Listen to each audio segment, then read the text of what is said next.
Thank you, Mr. Nagar. A very warm welcome to all of you. Good afternoon, and my compliments to the Chemtech Secretariat for organizing this GasTech event. We have had physical events in the past, and they have been very successfully held. And as Mr. Shetty put it, many delegates were there, and very esteemed speakers in the past. This year, we are, of course, organizing it online, and equally esteemed speakers are there.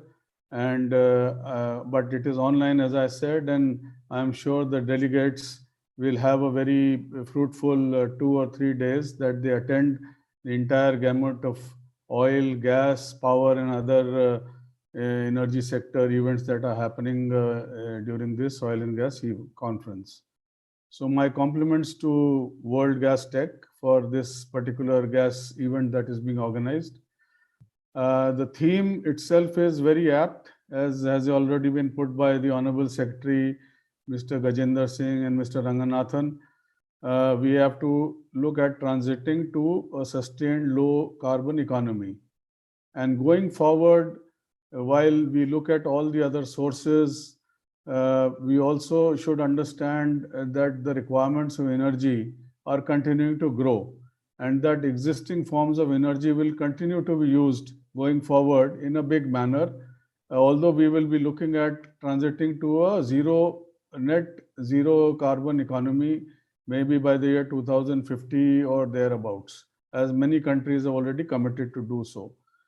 Now, coming back to natural gas, my take is that natural gas has a very important role to play as we transit to a low carbon or a zero carbon economy, or a zero carbon world, as we would say in future.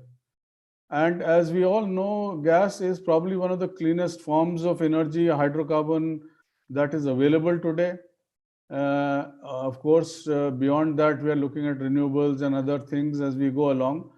But since as our secretary put it, we have to, within the forms of energy that are to be used, we have to look at cleaner forms of that. And within that, the cleanest form of hydrocarbon that is available is natural gas. So people have recognized, and the economies in the world have recognized, that natural gas probably is the fuel of transition. So from coal to oil, oil to gas, and within these, whatever are the cleanest forms that are available, we must look at very closely. And in that, gas will continue to play a very large role going forward. And as rightly put, from 6.7, we are aiming to go to 15% market share in the Indian energy basket. And beyond 2030, as the secretary himself put it, 15% may even go higher. And therefore, why we say that gas is going to play a big role is, across the world we know that gas is available in abundance, and we have only scratched the surface as far as the findings of gas are concerned, whether it is internationally or looking within our own domestic resources that are available. So while we will continue to look at domestic resources of gas in a big manner through E&P efforts, the discovered small field policy, the OLP regime that the government has come in, the revenue sharing mechanism that has been brought in by the government.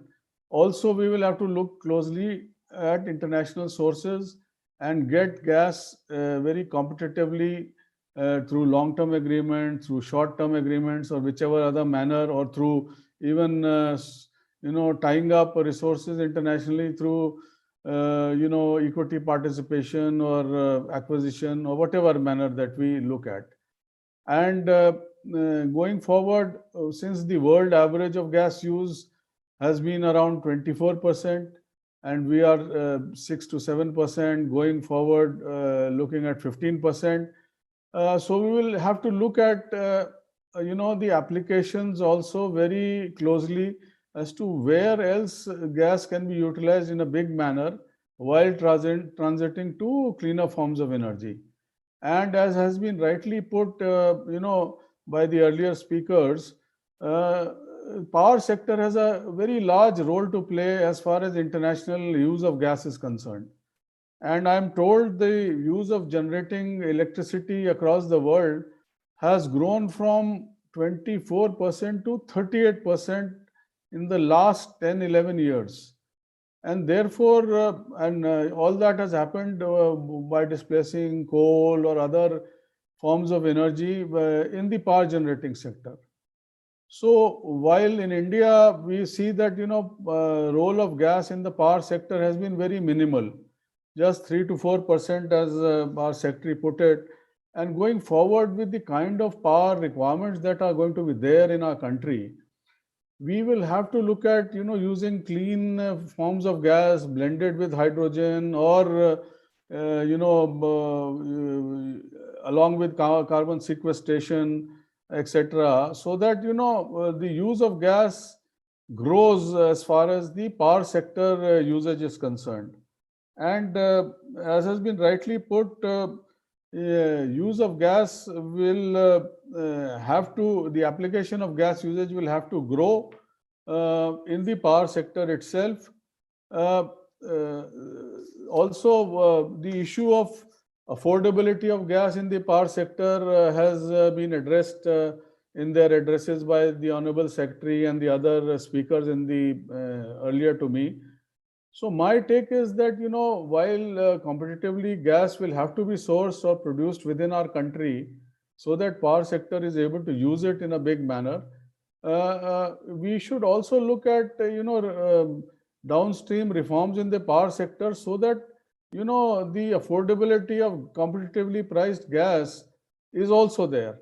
So things like time of the day tariff, use of gas for peaking power generation, storage of gas to be utilized by existing power plants which are stranded, all that will have also to be addressed in terms of policy measures and other initiatives so that the rightful place of gas in the power sector within the domestic power requirements is adequately met and gas finds an adequate place in the power sector. That is my first take as far as the use of gas domestically is to be concerned and how to enhance the use of gas. The second point that I want to make is that while we acknowledge that renewables are going to be playing a very large role going forward, but they are not the only option, as far as the entire requirement of energy is concerned. So my take is that there has to be a balance between the present forms of energy that are there and that are being utilized commercially and will continue to be utilized commercially, along with the renewables and other cleaner forms of energy, and that balance will have to be maintained even as we graduate to a zero or low net carbon economy in future. So that balance will have to be found between the present forms of energy and the future forms of energy. And we will have to acknowledge that, while renewables like wind and solar will increasingly grow, but we will also have to address the vagaries of nature, the weather changes, the low PLF that the renewables come with 19-20% kind of a plant load factor that is achievable today in wind and solar. Also, for grid balancing, you will need another form of energy like natural gas along with renewables like wind and solar to maintain a balance in the entire grid as the energy requirements for future grow. So my take is that renewables, while they will continue to grow, there is a case of renewables along with the present forms of energy like natural gas, and till solutions of like storages, etc., for wind and solar come up in a big way, which probably may be the answer for stability within the grid, gas will play a major role of being used for power generation in a cleaner form going forward. That's my first take. And then coming to what kind of lessons does the natural gas sector have to learn from, the entire transition that is happening towards low carbon future that we are having? The While we meet the increasing demands for energy through renewables, I think natural gas industry will have to join hands with the renewable industry to find a stable and a reliable energy future. So that is my next point as far as use of gas is concerned. And we will have to find solutions for carbon sequestration, find some solutions to, so that gas is more acceptable going forward. We will have to look at some advanced forms of technology so that eliminations of emissions happen, or if not eliminated, at least whatever is emitted becomes a clean kind of emission going forward. So, and then other options that Honorable Secretary talked about, biofuels and use of hydrogen along with natural gas and other things. So those may be the answers of natural gas being used along with the renewables in the future. And probably, I think today and tomorrow, 2 days, that the various sessions which are there, some of these issues will definitely get addressed going forward. And we will, in the next coming sessions, we will discuss on the supply side as to where all this gas availability is going to come from for getting that 15% share in the domestic market. The need for imports will continue to grow even in spite of domestic resources which are coming on stream, and new finds that are there within the domestic discoveries which have happened.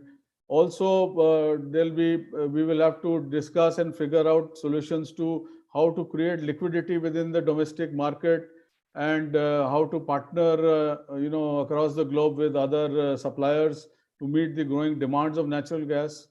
On the demand side, of course, beyond the typical and existing applications in the CGD and the sectors of CNG, LCNG, LNG on highways, etc., how bunkering, how water use of gas in water transportation, applications in cooling industry, etc., are going to play a larger role as we go along.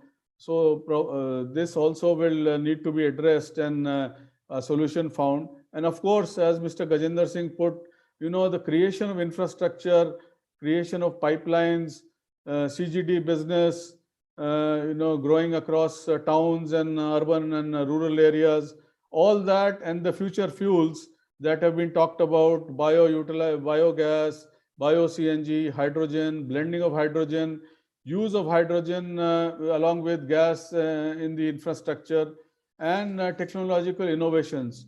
So I guess we have very eminent speakers who will address all these issues in the coming sessions, and we will have a very fruitful 2 days. So my compliments again to Chemtech for organizing this Gas Tech event, and my thanks to my co-panelists and Honorable Secretary for addressing us, and for the other speakers who will be dwelling upon these issues and finding solutions to have a very bright future for natural gas as we go along. So thank you very much, and thank you, Chemtech Secretariat.